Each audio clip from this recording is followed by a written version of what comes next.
Hi, this is Kara from the Special Needs Mom podcast. And this is Angela from Especially Organized, Sensible Solutions for Special Needs Moms. We have this heart for special needs moms. And so we thought, you know what, let's combine forces. And we have come up with what we're calling the Purge Party. And you can pretty much guess what it is. It's a party where we're going to come together and we're going to purge, or in general, accomplish a goal, a small goal together. So we have set this for January 27th, starting at 8 o'clock for my Pacific Coast people, which means 11 o'clock for all of you on the East Coast. So this is an opportunity. If you have something on your to-do list that has just been stuck there and you are wanting to move it up on the list, you're wanting to tackle, maybe it's a space or an area of your home or a category in your home that has just needed a little time and attention. This is your opportunity for you to be online with us while you work and have access for us to help you answer your questions, help guide you, and just serve you for those 2 hours. Yeah, exactly. And I think you can tell like what we've designed is just this very high level of support for that project that you just haven't been able to tackle on your own. The thing that we are envisioning is that you get to leave this purge party feeling so accomplished because you did the thing. You started the year off getting that thing done that you were stuck on last year. And so it's a momentum builder, if you will. You can go ahead and sign up. We have a link ready for you, and we are offering this for $40 for the whole experience. Absolutely. And we hope you'll join us. I think it's going to be really fun. It's going to be a great group of moms of special needs kids. So we all get each other. We all have an understanding of what it's like to have something on our to-do list, but just we haven't been able to tackle it yet. So I hope that you will join us. We're super excited to bring this to you, and we are thrilled to work with you. All right. We'll see you all there.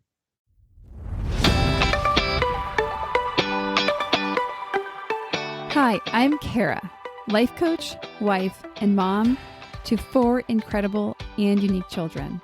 It wasn't all that long ago that my son received a diagnosis that had my world come crashing down. I lacked the ability to see past the circumstances, which felt impossible, and the dreams I once had for my life and family felt destroyed. Fast forward past many years of surviving and not at all thriving, and you'll see a mom who trusts that she can handle anything that comes her way and has access to the power and confidence that once felt so lacking. I created the Special Needs Mom podcast to create connection and community with moms who find themselves feeling trapped and with no one who really understands. My intention is to spark the flare of possibility in your own life and rekindle your ability to dream. This isn't a podcast about your special needs child. This is a podcast about you. If you are a mom who feels anxious, alone, or stuck, then you are in the right place. Welcome.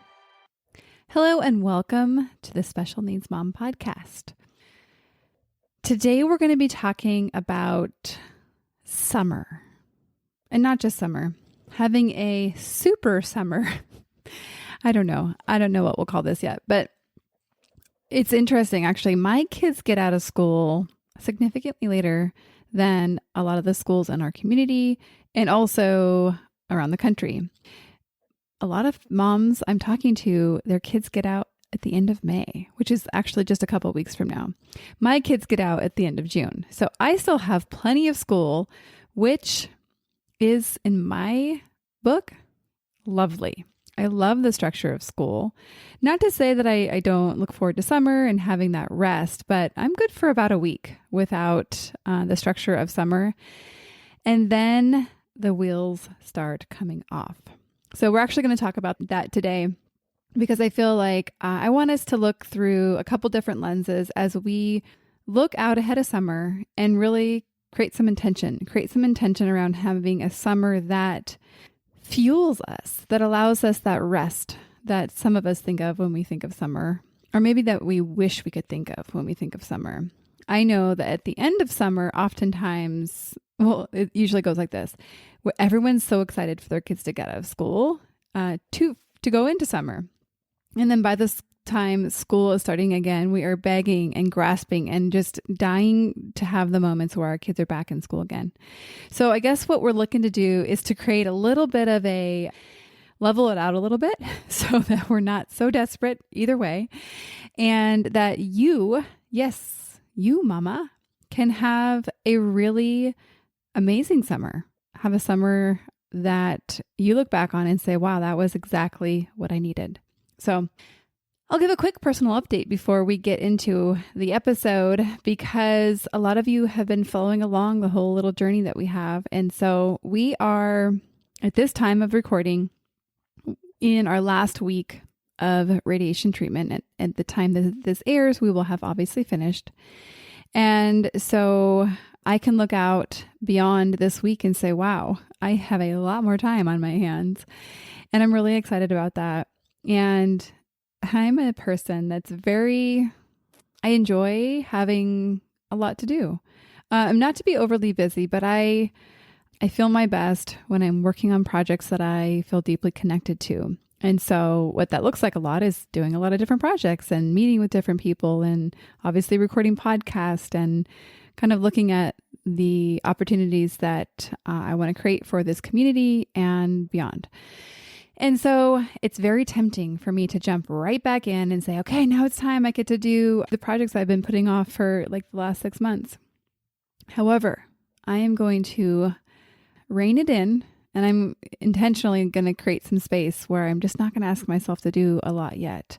I actually don't have a timeline of when I'm going to ask myself to kind of be full back in, recognizing that this has been a significant season and I want to allow for some even more significant rest. So I have the fortune of being able to work my work schedule around creating that. And that was, honestly something that I was talking with another mom, Kim, who was a guest way back early in the episode, Kim Northdrift.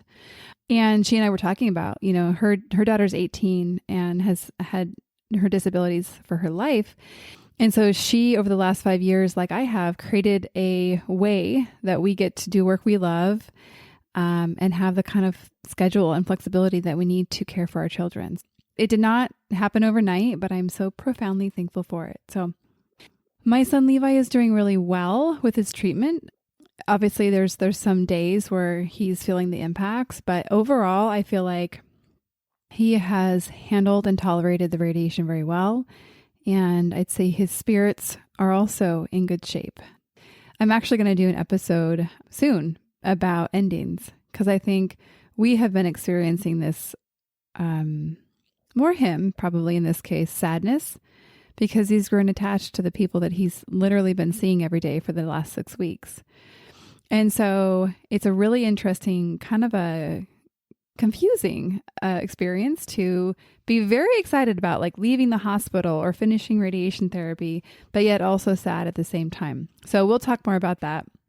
If you hear this episode and you have something to say about that, reach out to me on email. It's always on the show notes, or Instagram is always easy, because I would love to hear your thoughts on it. And I think it'd be kind of fun to just intermix everybody's experience and even stories maybe. So with that said, let's talk about summer. And so like I mentioned earlier, I think when I think of summer, and in my case, my kids don't go to school in the summer, and they do go to school full time during the school year. And there's probably going to be many of you might have an alternative schedule. You might homeschool. Your kids might not yet be of school age. And so I want you to take the examples that I'm sharing, and I want you to make sure that you apply them to your situation. A lot of what I share is much less about the exact situation and circumstance, and it's really more about our relationship to it, or how we're thinking about it, or the lens at which we're looking through. And so even if you're like, well, Kara, like my kids don't get out because they're homeschooled, and so this is not really a change for me, I want you to still consider that you have an ending of one season and a beginning of another. And it's an opportunity to reflect, and it's an opportunity to create. And so in my situation, I happen to love the structure of the school year, like I mentioned. And so summer for me feels a little anxiety producing, a little like, oh my gosh, like there's a lot of kids here all the time. And they're always hungry, and they certainly don't have the eye for the clean house that I do. And so it can just create a lot of, I guess, things I don't like, to put it simply. And so, yes, there are the perks of, yay, I can go to the gym a little later because my kids don't have to get to school. And so I'd love to just enjoy those kind of things. And, even like for us, like we get to kind of stay up later, which again is lovely because you don't have to put your kids to bed as early. However, it can lead to like not enough time to have my kids in bed before I want to go to sleep. And it could still be a little bit of too much of a good thing.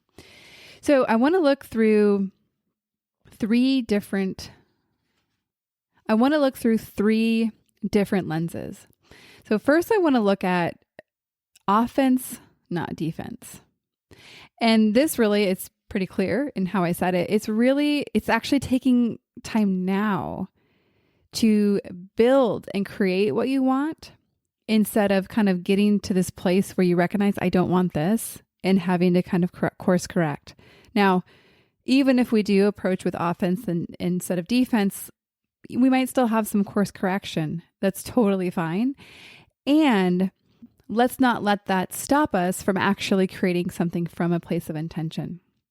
So when I say offense, not defense, I think this looks like, for me, looking ahead. And actually what I do is I print out simple blank month calendars from Google Calendar.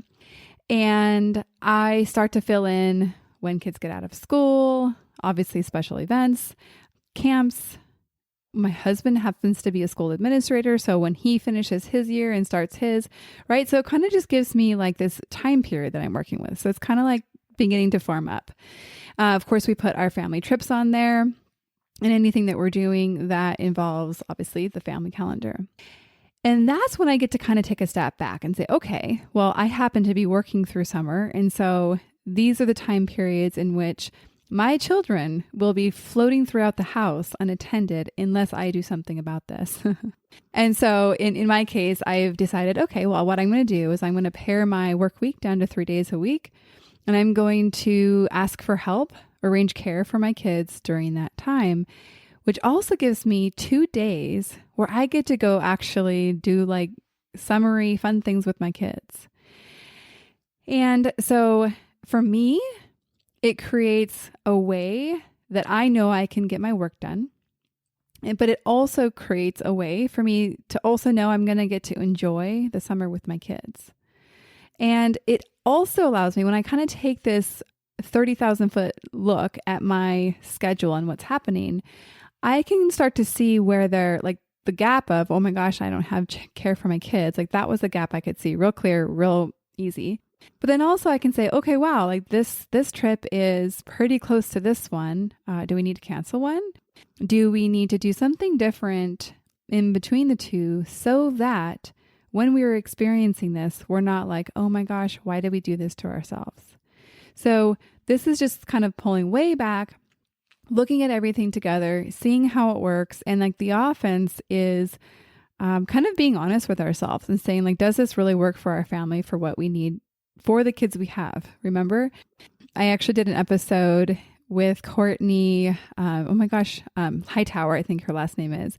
And we looked at the idea of doing things without our kids, without our special needs kids, and recognizing that, yes, we desire to be together, but that actually may not work for our families. And so accepting that allows us to create something different. So that might be something that you consider as well. If your child is not somebody that can travel with you, perhaps this 30,000 foot view offers you the ability to say, okay, we actually do want to do some traveling. Our child's not able to do that. What can we create for our child and for us so that it's a win-win? Okay, so the other tool or process I want to introduce you to is what I call an ideal schedule. This is the tool that comes up so often as I'm working with clients, because what often comes up is, as moms, We constantly have that to-do list in the back of our head, the things that we know need to get done, and in conflict sometimes with other things that need to get done. So like you're driving your kids to and from school, but you also feel stressed out because you know that you need to be calling to make several appointments. There's always this constant hum that we need to be doing more than we are. And so the ideal schedule, it's like same kind of concept. Print out a week. I actually like to do this on paper first and then transfer it to digital. But print out a week schedule, Sunday through Saturday, where you can look at all the different things that are part of your life. Now, your ideal calendar is going to look much different in the summer as it does in the school year. So just looking at summer, you might have a lot less structure than you do when you have kids to get to school. And if you're a working parent, then obviously you have your working schedule on there. So this is your ideal calendar, your ideal schedule for the week. And what I challenge people to do is to put on your care first. I know your jaws just dropped. Kara, I couldn't. But you can, because it's actually really interesting. And this honestly, I'm very guilty of this too. So we're in this together. I will put an appointment on the calendar for one of my children. Let's just say it's the dentist, or maybe let's take it up a notch and say it's physical therapy. And I will relate to that appointment as it's immovable. It is not an option to take it off the calendar. If I could move it, I would move it if I needed to, but taking it off the calendar would be like unheard of. But then when I go to create something for myself, let's just say it's my therapy, that's when I'm going to get a little fishy. I'm going to say, oh, I'll just do it next week. Or maybe I just won't do it at all. It'd be so much easier to just take that off the calendar. And actually, this happened to me last week. My kids had a random Friday off, and I had one therapy session for myself, and I was recording a podcast. And I noticed it, earlier in the week. I'm like, man, I want to hang out with my kids that day. With the schedule that we have, it would create about a 4-hour chunk that I could do something with my kids.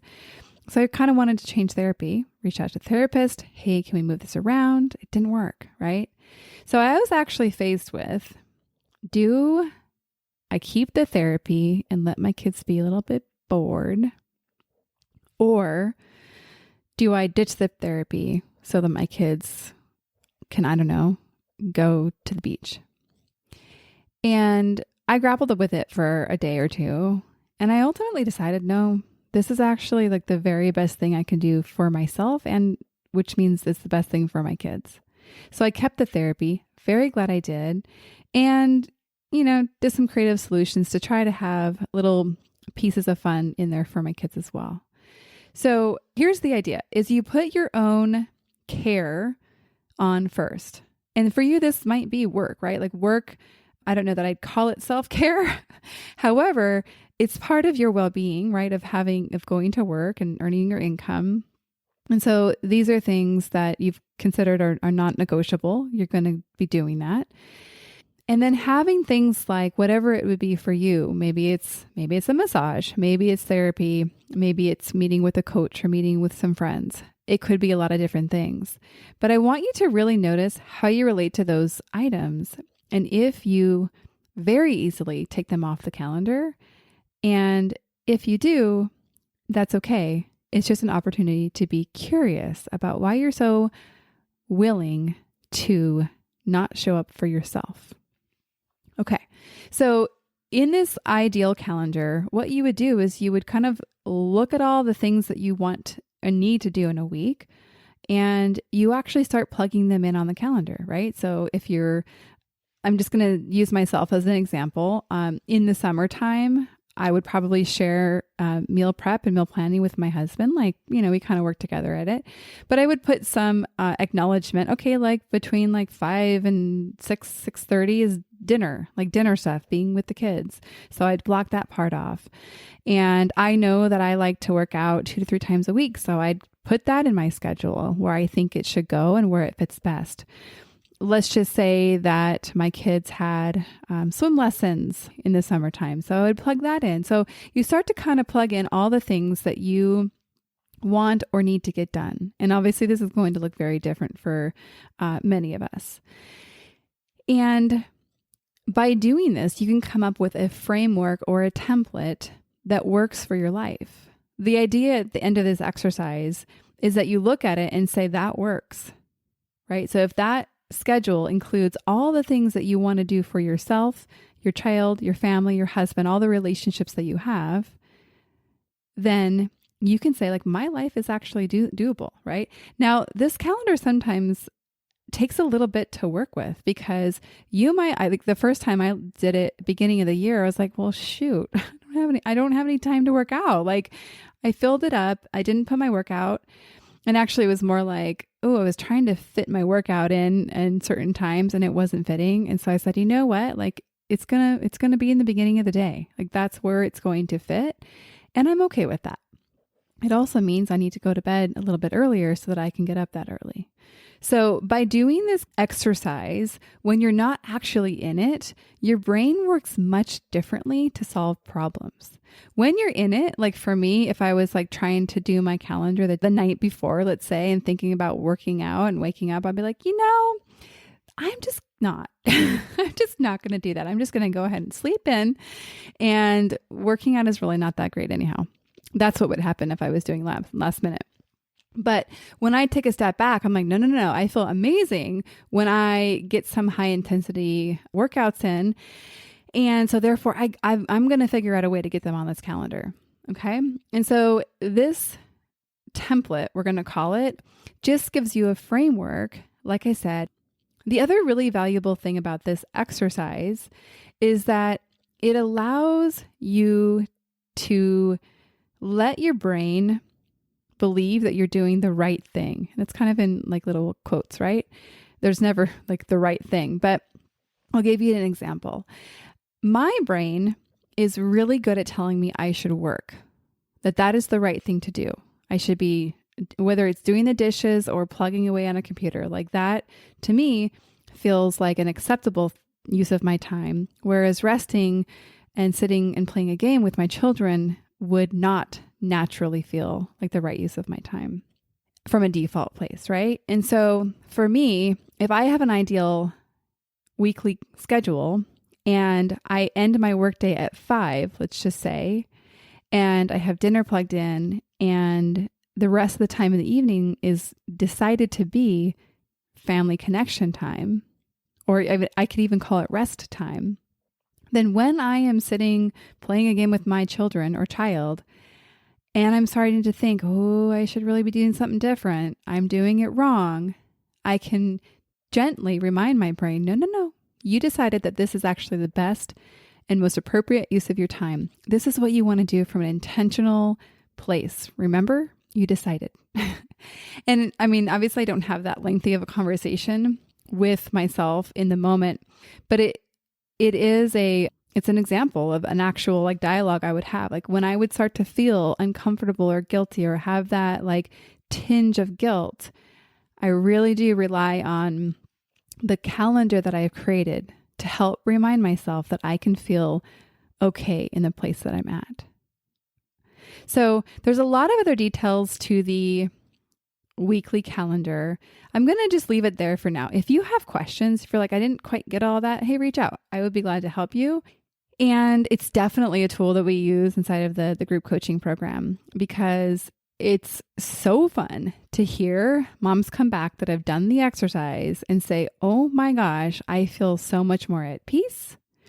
I have boundaries now. I can say yes to people. I can say no to people. And most importantly, I can say yes or no to myself. And it's just a really, really valuable tool. Okay. I want to look at the last little lens here.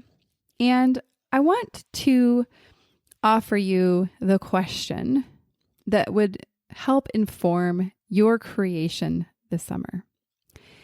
And the question is very simple. What do you need this summer? Now, if you're like me, I kind of hate those questions. You're like, I don't know what I need. What do you mean need? I don't know. But it's sometimes actually the first round of answering, I feel like I come up dry. I'm like, I don't know what I need. And so I have to sit with it for a little bit. I have to really give myself some space to listen to myself and to I feel like probably there's so much of our lives of our needs that we push down so that we can show up for our children. And some of that is, the survival moments of our lives and as we're literally helping our children survive. And so sometimes I think it's hard to shake that state, right? It's hard to shift from that to then being in a place where you can actually listen for and tend to your needs. And so that's the question I want you to ask yourself. Maybe you post that question on a post-it in the mirror, and you can even, make it even smaller and say, what do I need today or this week? But I want you to actually spend some time premeditating this summer. What do I need this summer? And the interesting thing about us as human beings is we know so much more than we give ourselves credit for knowing. So I almost guarantee you that if you allow yourself to meditate or pray and just allow this question to linger, and for you to approach it with some curiosity and some wonder, you're going to come up with some amazing stuff. And I'll share kind of what comes up for me when I ask myself, what do I need this summer? First and foremost, it was very easy for me to say that I need recovery. So it's been a very long, intense, challenging season. And so when I think of recovery, I think of nature. I think of beach. I think of forest. I think of just activity out in the open. And so it also means that this probably is not going to be a season where I'm going to ask my business to grow. And that's okay. Also, when I think about needs and desires for the summer, I think of friends and community. And I think, it's been a very focused season for our family. So it hasn't meant that we've been seeing a lot of friends socially. And I think it also means that I'm going to be looking to see how I can make potentially hard things easy. So for me, what that means is we have a camping trip scheduled, and I happen to really like camping, but sometimes I don't like how I feel when we're done camping. Like I'm tired. I'm like, okay, that sounded fun, but it wasn't because I was so tired at the end. And so really it's like approaching it, just like we were talking earlier, like, okay, from a place of creating what I want, this is offense, not defense. What do I need to create this camping trip to be restorative? So the things I'm mulling around, they're not yet answered, is okay, maybe we'll rent a trailer or some other type of ease-making machine to make it a little bit easier and more comfortable for my children, but specifically my son Levi. So that's an idea. Also thinking, okay, well, perhaps there's some things I can do, plan ahead prior and post this vacation, this trip, this camping trip, to make it easier. So maybe, and actually I just thought of this as I was talking, I was like, oh, maybe we'll do like a meal plan box thing for when we get back for a couple of days so that I don't have to go grocery shopping necessarily. And I don't have to kind of jump right back into cleaning up all the camping stuff and also trying to jump back into regular life. So maybe we'll do that. So you see how I don't have to have the answers all right now, but I can allow for some space for some curiosity to come up with things that I think might work. Now, I'll only know if they work after we try them. And like I said, some things might fail miserably and we'll have to kind of go maybe on defense, if you will, and make some patches. And that's okay. We're not going to ever get this perfect. That's not the point. Okay. So those were the three lenses I wanted to look at. And I mean, I think my hope for us moms is that we get to enter this season of summer and honestly have some fun. Have some fun with ourselves and with our children. And actually, I'll add one last thing to the pieces for me answering the question, what do I need this summer? The other thing that I had thought of is like, oh, you know what? Like, I think I need some me days where it's like, actually, maybe I'll rent a hotel all by myself, or maybe see if a girlfriend or two can come and just get away for little short bits of time to continue on the recovery process. So that's what I have in mind and what I'm going to be plugging on my little printed calendar sheets and looking to create some rest and recovery, fun, and connection this summer. So you might have a very different list of desires this summer, and you might be coming from a very different place where you're like, I'm not going anywhere. That's not feasible for our family. But I don't want you to disqualify yourself from still being able to fully do this process.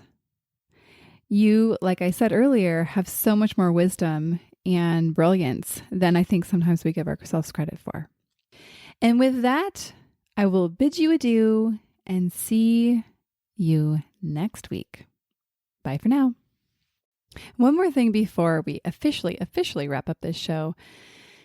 Sometimes when I'm listening to podcasts, I have the experience of wanting more. I'm listening at the very end thinking, I sure wish that episode didn't end. I invite you, if you feel in any way the same way, I invite you to the Special Needs Mom podcast community, which is a free group that I host on Facebook, where we as a community of fellow moms who listen to this podcast and are experiencing life in similar shoes, get to talk to one another, get to share stories, get to actually interact. I hope you'll consider joining. See you over there.